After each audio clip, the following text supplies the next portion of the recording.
The views, information or opinions expressed during the Journey podcast series are solely those of the individuals involved and does not represent Wise Words Imaging or any other company. Wise Words Imaging is not responsible and does not verify for accuracy. Any of the information contained in the podcast series is available from the respective owner. Enjoy the show.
So, joining me today is Jeremy Brock, one of the original writers of Casualty, Ray back in 1986.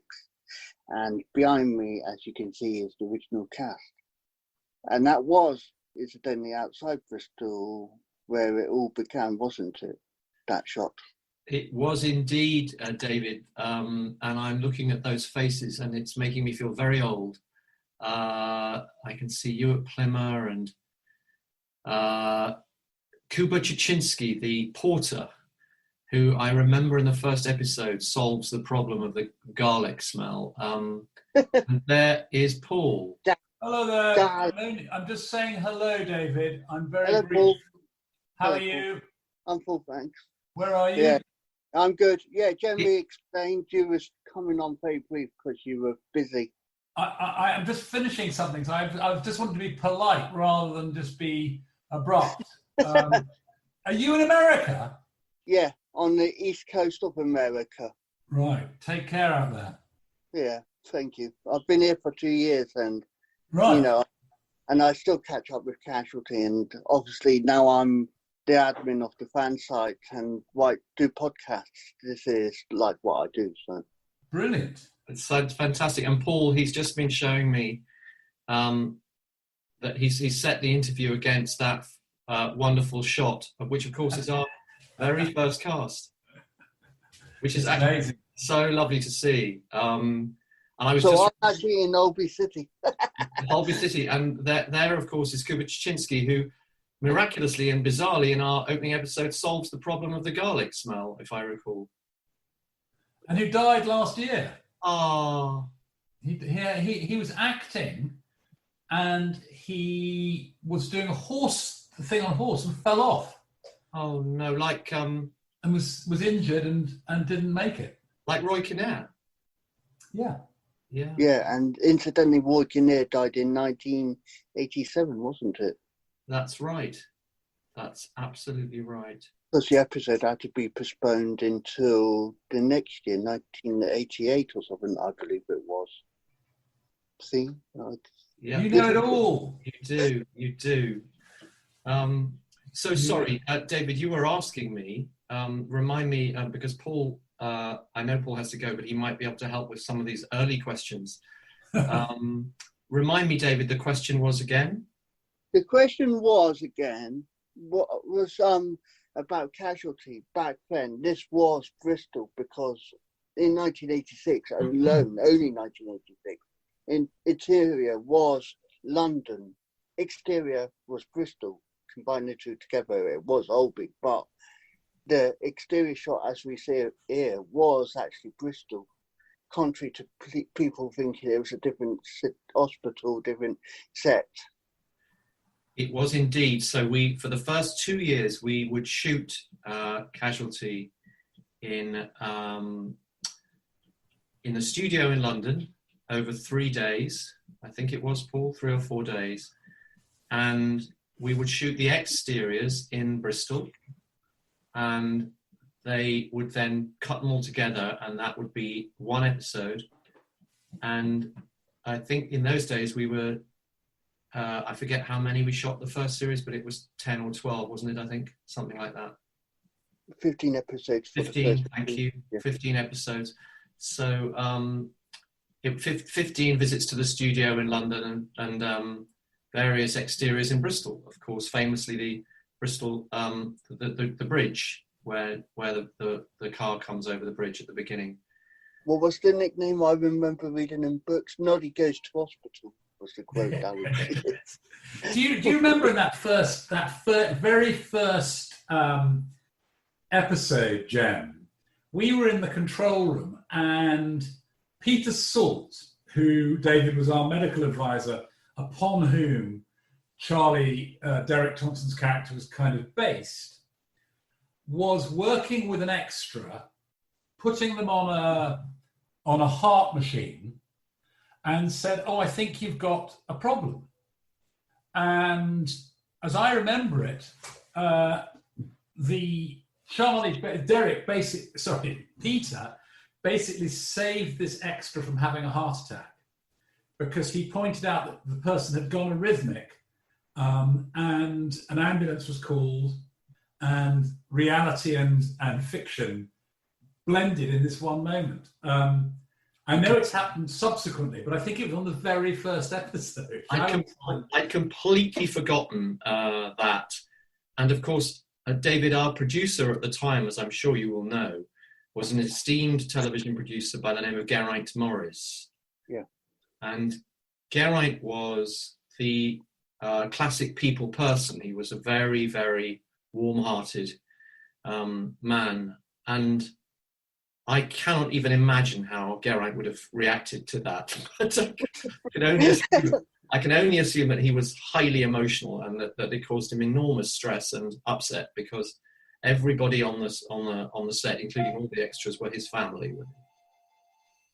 I think, but as I remember it, and time is memory is an old thing. Forgive that. That'll stop in a second. That's my doorbell going, and you can hear my dog. I think, as I remember it, it was all dealt with incredible kind of Peter Salt's calm. So while we were all going, "Oh my God," and panicking and being sort of theatrical types, Peter just said, "Does everyone calm down? Take this," And it was a real kind of keynote in how the real people operated. But I also remember him saying to a director, I can't quite remember who. It must have. I can't even remember. Was it Frank who directed the first one?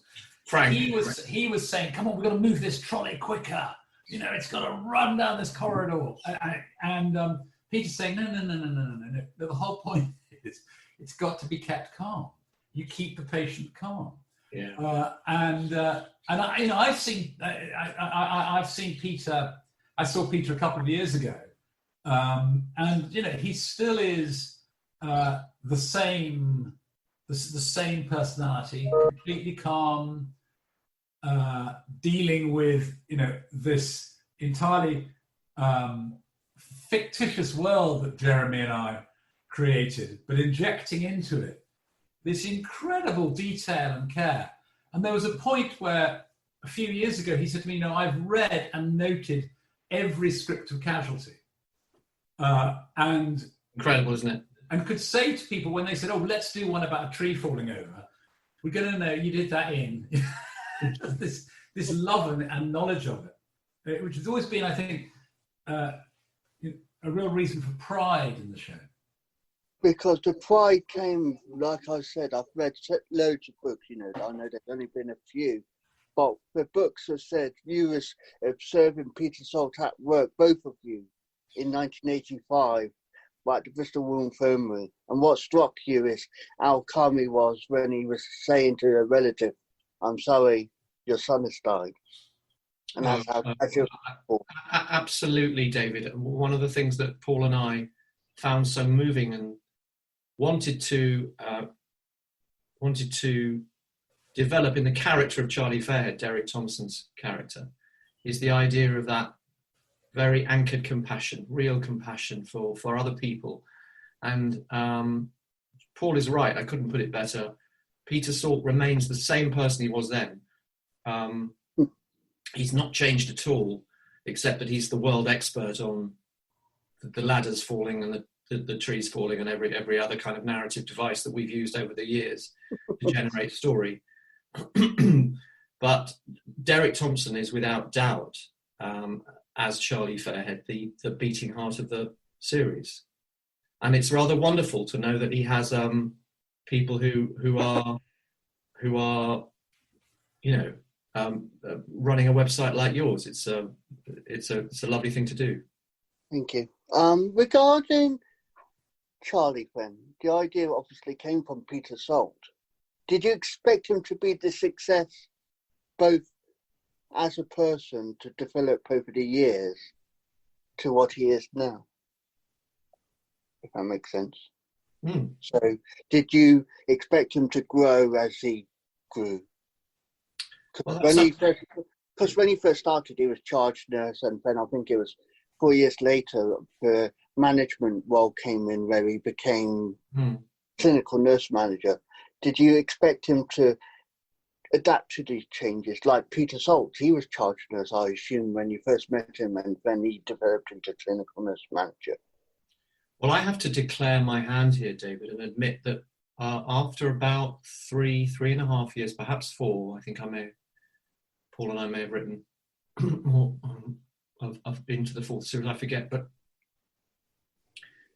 those decisions were made actually by Geraint and the team, because very quickly it became apparent to all of us that what we had with Casualty was a series that was far more than the sum of its parts. It caught the zeitgeist and people really were moved by it. But those creative decisions were really taken by the team, who devoted themselves, in particular Geraint, to trying to make Charlie as realistic as possible. So in terms of his promotion, in terms of his emotional life and the work-life balance that all doctors and nurses have to manage. And of course, right up to now with the pandemic, it couldn't be that Charlie Fairhead as a character, but the series as a whole could not be more relevant. I think the other thing, David, to say was that, and I don't say this in any kind of silly way, we had no idea at all that the show would go beyond the first series. We didn't think we were doing anything at all successful. In fact, we were quite startled when, at the very end of the first season, a politician got up, Edwina Curry got up in the House of Commons and accused this programme of being left-wing. It was only then that I think anyone thought, oh, hang on, we must be hitting a mark. But I think, we knew it was good. And we were but we were very, very young and very naive to how the television world worked. So when you say, did we plan it? No. We had a very, very strong personal bond between us, and had a very strong idea of what we might write about. But I think we thought we were writing something that would, be a few weeks in BBC One Land, and then we'd never have it would go, and then it grew, and that's a wonderful story. And then Geraint Morris left after 3 years temporary, and it became Peter Norris in charge. Yes. Then it got more gritty and. Yes, and all the different producers that have worked on the show have brought their own particular passion. Yeah. And there were times when, I forget, you'll know this, David, when the viewing figures for an episode were many, many millions. Obviously now television is different. There are so many channels. But Casualty remains an important part of BBC One's template. Those earlier years when it was, I forget the highest viewing figure it ever had, but 17 million for Boiling Point, 1992. There you are. It's so nice to have an expert like you. Oh. There you are, 1998. That's a huge figure. I mean, it's an unthinkable. And there's no script behind me. There's nothing written because I haven't got anything written. No. It's all. Well, I'm very, very impressed, David. But yes, Paul is right. We didn't know what we had on our hands. So the idea of the name Holby, where did that come from? Because people say Holby. Where did the name come from? Because it's not Bristol as we know it, or as we like to call it now, Cardiff. It's Holby. It's set in Wyvern. It's nowhere. As I remember it, David, we were suddenly asked. Everyone thought it was going to be called Bristol, and then very, very, very late in the day, I think before they just about start filming, they said to Jeremy, "We need to give this town a name that isn't real." And I'm not sure this is true, but someone said Hornby, like the railway trains. Yeah. Is that true, Jem? I don't know. And then someone else. I love it. I don't care if it isn't. I love it. It's a great story. It can't be called Hornby, so it became Holby. I mean, I don't know. That's. But it was. I think it was so that if we named it, I think it works like this. If you name a character or something happens, and then if it's in an unreal place, you had back then no liability. Yeah.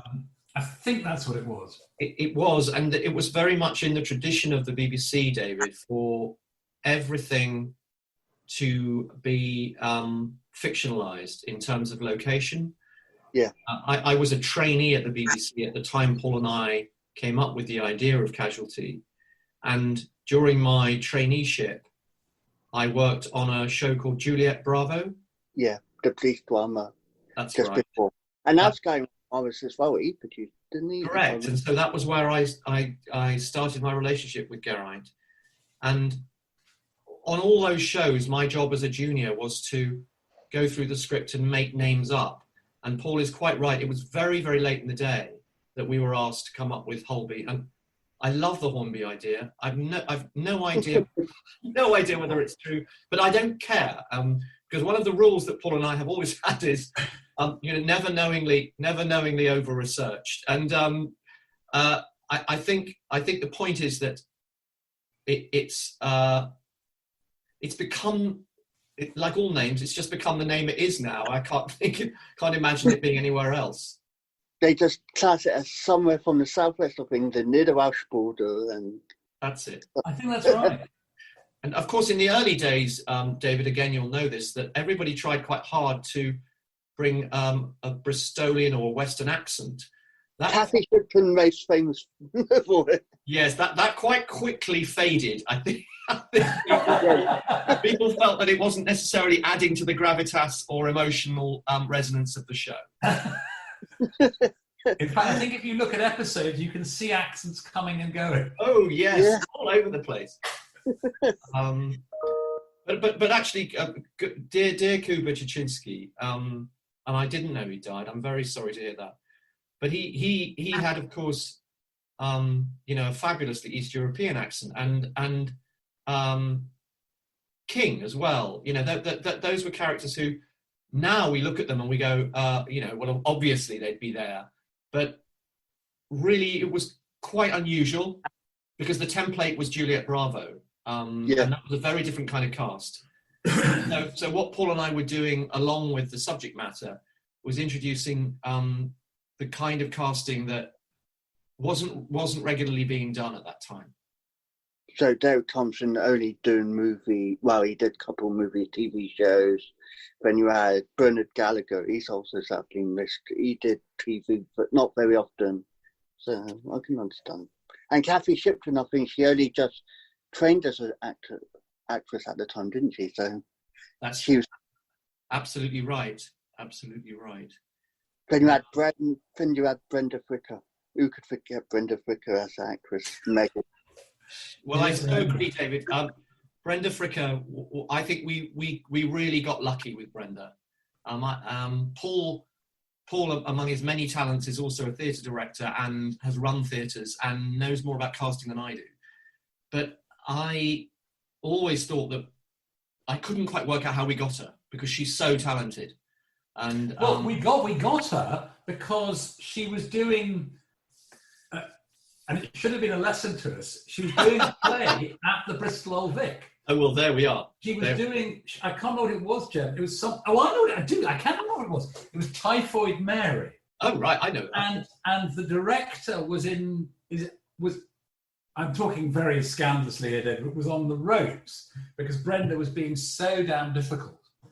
And I can't remember then what happened, but she then was invited to join Casualty. And, was fantastic, but was always, a big handful. And then when she won an Oscar for My Left Foot in about our fifth season. Yeah, fifth season. And I was still working in Bristol then. And the mayor of Bristol said, I know you were invited, Jem. I think you had good sense not to come. I was in Australia. You were in Australia. I can't remember. Yes, you were, because it was just before you came. Anyway, so the mayor of Bristol invited me and Brenda, and I think Geraint, to a kind of reception to celebrate both Brenda Fricker in Bristol, Casualty in Bristol, and I was working in the Bristol Old Vic.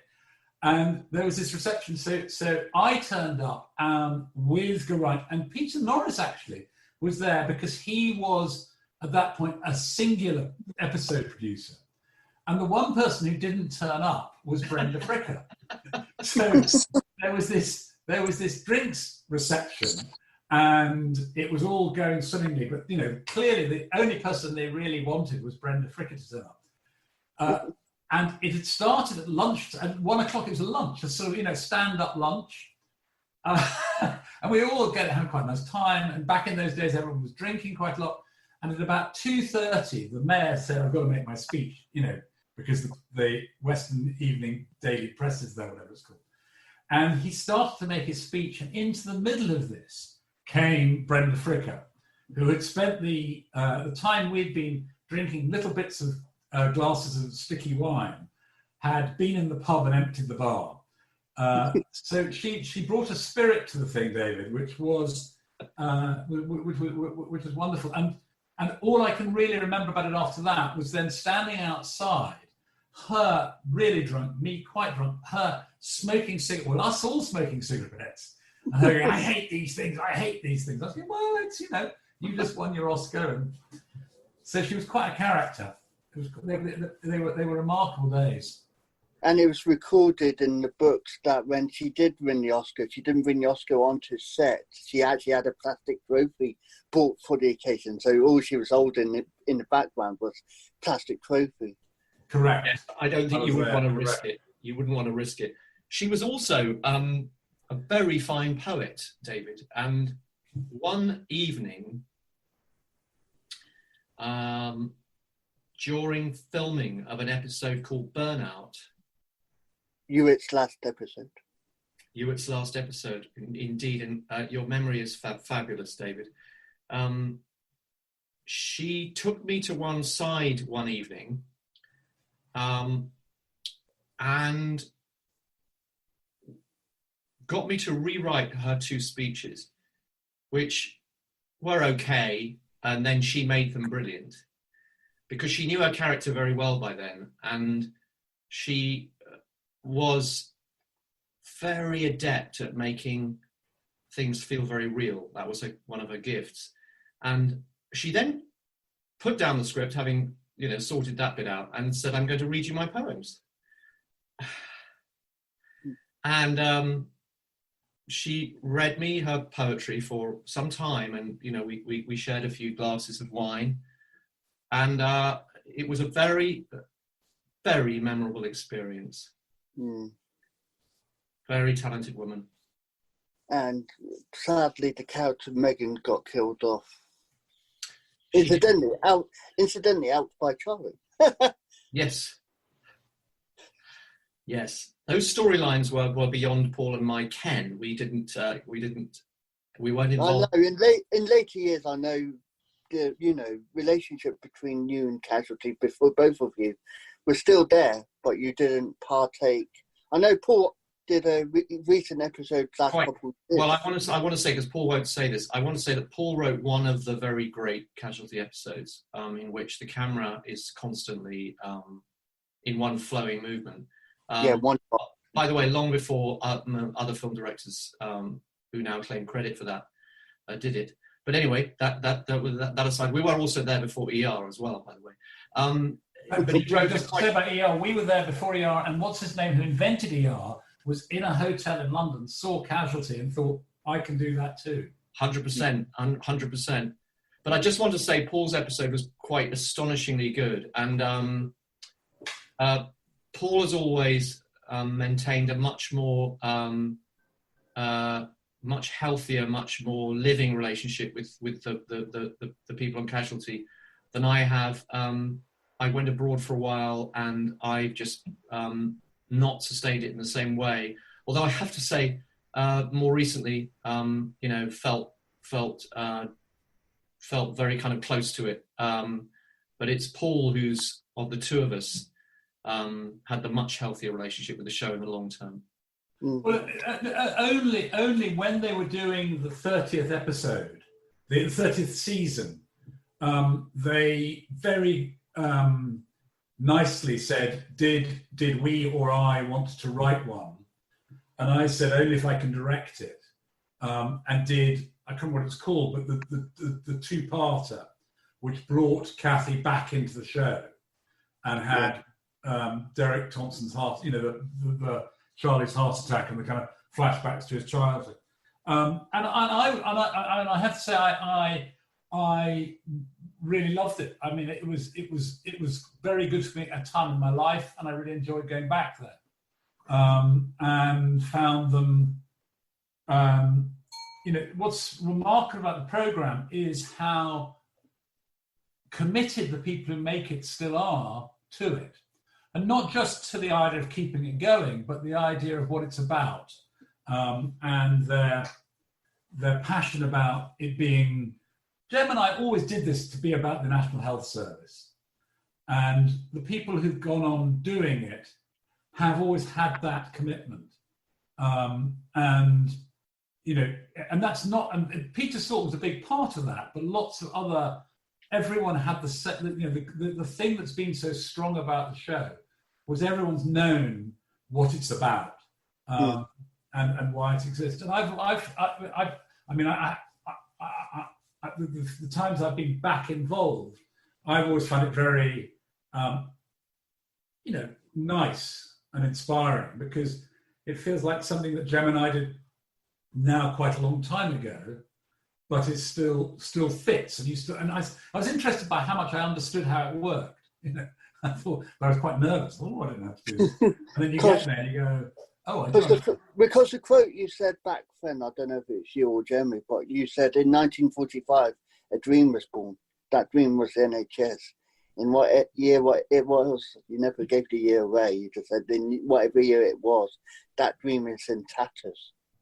Well, I think, Paul, that actually was our manifesto statement. Yeah, that was the ethos of Casualty. Yes, and it was Paul and I were very young and very naive, but we were very committed, and we wrote what we kind of call a manifesto. I think it was a one-pager. Was it, Paul? I don't know. And funnily enough, I've had people say to me, as I'm sure you have, saying, "Have you got a copy of it?" No. Can we see it? You know, and this has been. I once did did some teaching, in fact, for Peter Norris. Yeah. At Roehampton or somewhere, and he said, "Oh, you must have the original document." Couldn't find it. No, because of course, as Paul said earlier, at the time we never imagined it was just a document that got us to the next stage. We were teased about it by some of the more kind of gung-ho series people at the BBC in those old days, because it was we wore our hearts on our sleeves, and that statement. Actually, I'm very proud of. But at the time, it was unusual. Again, if you think of what, the sorts of shows that were being made at the time, they didn't tend to have that as the overarching idea. And when you had the humour about fallen masonry and maternity, you saw that at hospital yourself, I believe, and you brought it into script in the first episode. So little things you've seen, you managed to bring into the episode. I'd forgotten that, yes. Both Paul and I had spent time in hospital, indeed. And you saw this sign saying fallen masonry near maternity, and you remember bringing it in. That's how I remember reading it in the book. That's so regarding Derek and Kathy's relationship, did you expect them to ever get married? Or did you expect them just to remain friends? Because there was a lot of teasing in the early days that Duffy did have things for Charlie, and then in '92, just before she got married to Andrew, you could tell there was the love there. She got married, she did, and then she came back as Charlie was getting married. You could see there was some sort of love there when he was about to get married to Baz, another, as you see, just beneath me, wherever she is. Yes, there she is. Julia Watson. And, so there was a lot of will they, won't they? Did you expect them back then to have something, or was it always going to be Charlie being young, Charlie being with Baz, and then obviously developing after that? Paul? I don't think we thought like that, David. I think what we thought at the time, well, I can answer your question in two levels. One is I don't think we thought like that. And the other one was when I went back to help to do whatever it was that second 30th season, they asked me to come and join in the writer's room as they were plotting the stuff out, the character things out. And I was flabbergasted by how much they were interested in the relationship between the characters. And I always felt that, and I still feel that shows like Casualty are better when they put the relationship between the characters on the back burner rather than a front burner. So I can only answer you honestly, David, and say I was quite surprised, quite surprised. And I have to say, I've also heard that producers have, that sort of thinking has come and it's gone.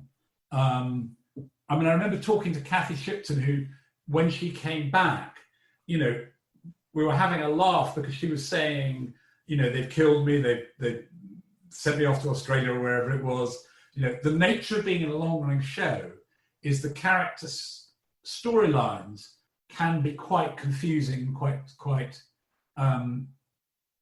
not very logical because they're not necessarily pre-planned. Not consistent. They're a bit responsive. And so the Casualty always goes back to what it's about. Sorry, Jane. No, I was only going to add, David, that I agree wholeheartedly with Paul, that the way Paul and I worked and work together is to think of characters in their circumstances, driven by what they do and their ideals and their dreams, not so much by the intricacies of their relationships, although we understand that on a long-running show, that's going to necessarily become part of it. Yeah, because we always have to remember, even now, even though Casualty is pretty much all year round, it's not a soap opera. It's still a continuing medical drama. And that's where people get confused. Yeah, I think that's right. It's absolutely right, David. And I do think that the loyal audience we have, obviously, yourself included, do understand that and do watch it, not in the same way as they might a soap opera, but as a drama that may be on almost all the year, but still tries to treat as, Paul's double header did, or as Paul's unique episode did, a unique subject as intelligently and as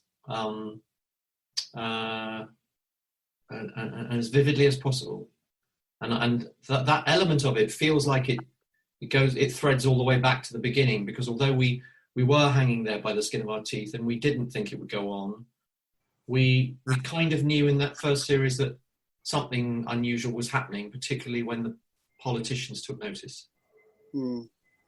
And back then, Casualty, in the early days, I remember script writers, and including yourself, you named it Frontline. A fact I've always think, Frontline Casualty doesn't make sense, but Casualty, synonymous, because emergency departments, as we call it in England now, is emergency departments. But back then it was casualty or accident emergency, mainly casualty departments. So. Yes, gosh, you are so well researched, David. And I've got nothing behind me. So. Yeah, we did want to call it Frontline.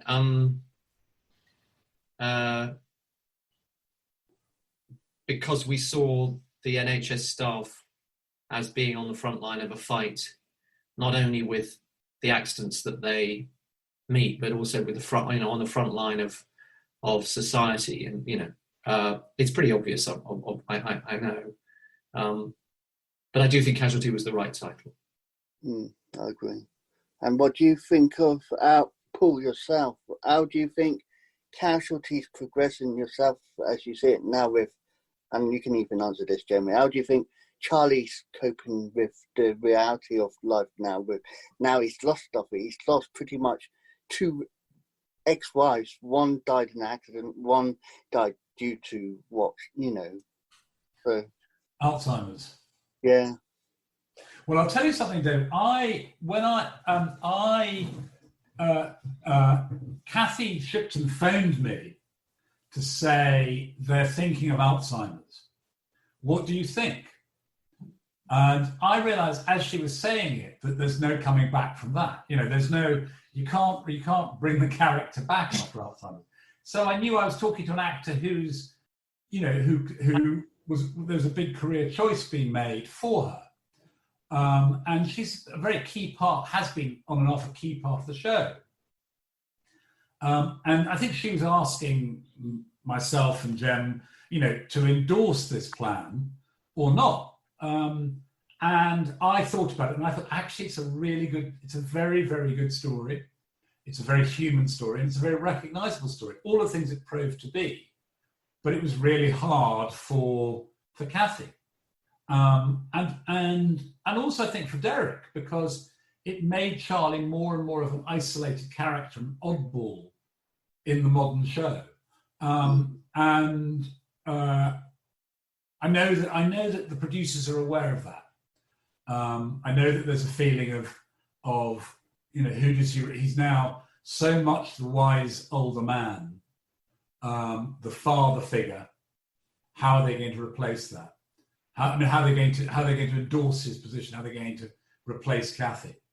So that's all I can tell you without having to kill you. Yeah, I'm not asking what the story like. Now, what was that story? I actually have to go, David, because I really wanted to be on this chat with the two of you, but I've got to finish something by about 4:00. Go, Maya. Go, darling. Go. In the same vein, I will say, David, that I've got about 10 more minutes, but it's been such a joy. Paul, I'll finish up, and we will talk. I will speak to you very soon, David. Thank you so much you, for your support and time. I'll email you because I've got your personal email. Please do. Thank you. Any questions you need, just keep in touch with us. We're always eager to help. All right. Thank you, Paul. Take care. Look after yourself in New York. Bye-bye, Jan. Thank you. So yes. So sorry, David. Go on. And any more questions? So going back to Derek as he was charged as he was the forefront of Casualty in the early days. Yes. Did you think in the early days that Charlie as a character would get shot? Did you think Charlie would have the stress of depression? Did you ever envisage that as a character if you was to write about him? I didn't know, but as Paul said, we tended not to think of them in those very, very dramatic situations. So we always thought of Charlie as a bit of a Peter Salt. So Peter is a rock. He's solid. He's calm. He's the level head that you go to in a crisis, and that's how we thought of Charlie. So some of the very dramatic things that have happened to him have developed his character and developed his relationships in ways that we didn't imagine, but I think they've worked very well. So in the early days, I remember little secrets that it wasn't Charlie's hands or it wasn't Hewitt's hands, it was always Peter Salt's hands. Yes, indeed. So Peter Salt did all the detail work because, of course, neither Derek nor any of the others were practiced enough. But those sorts of tricks of the trade are little things that make Casualty, as I always call it. I think you're quite right. Absolutely, well spotted. Because I spoke to Martina Laird last week, who played Comfort. Yes. And she said to me, reality with it coming to, accidents, because she came across an accident in Camden a few years ago. Yes. It was a simple, road traffic collision. Yes. Her thinking, because of her experience on Casualty, came in and she stayed with that patient as Comfort would have. Yes. Yes. Well, and then she said, this is the crux of it. She said, I even handed over to the paramedics like I would as if I was in Casualty. Yes. Well, I think that's a lovely example of what Paul was saying earlier when he said that fact and fiction, reality and fiction often meet.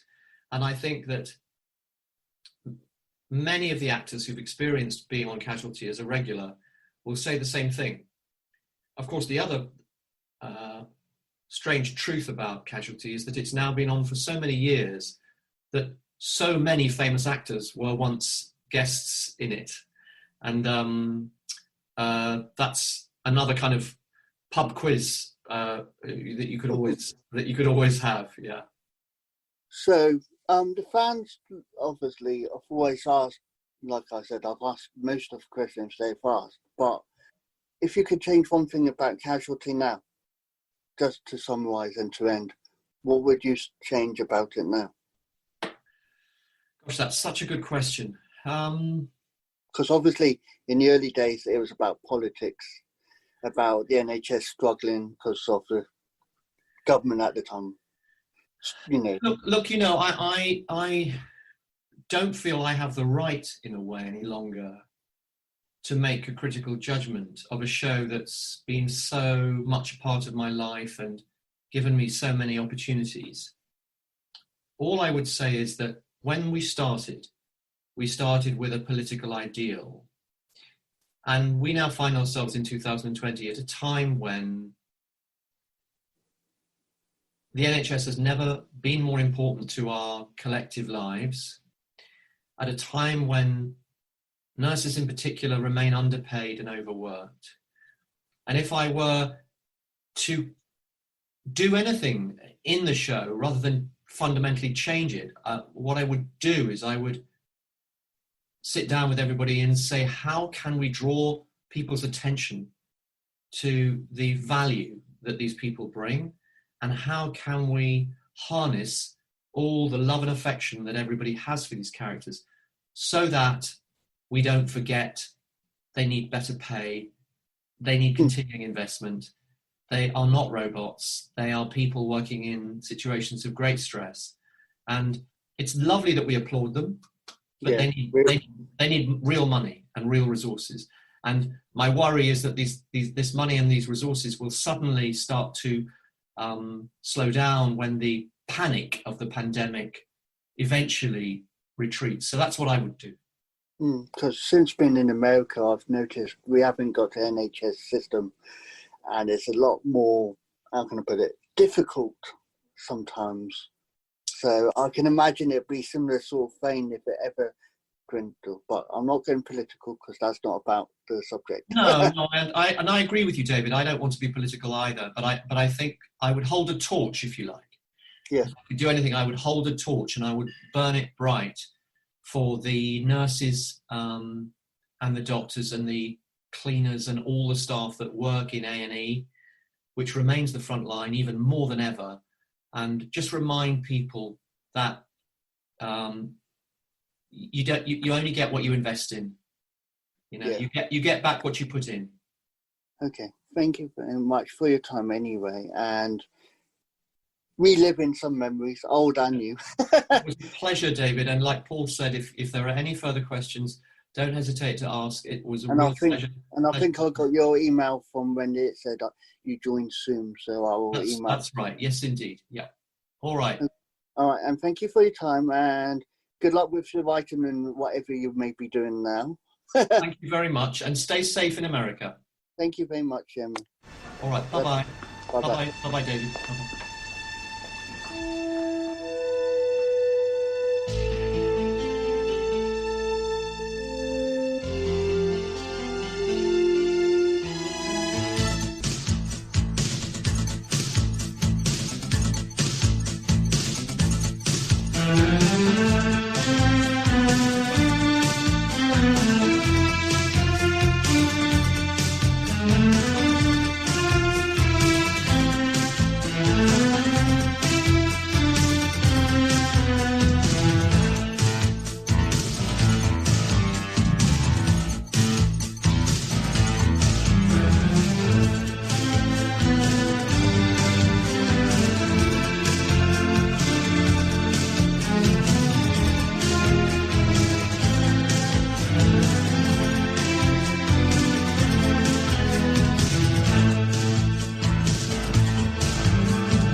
In Conversation with Jeremy Brock and Paul Unwin was presented by David Hackett, and it was a Wise Words Imaging production.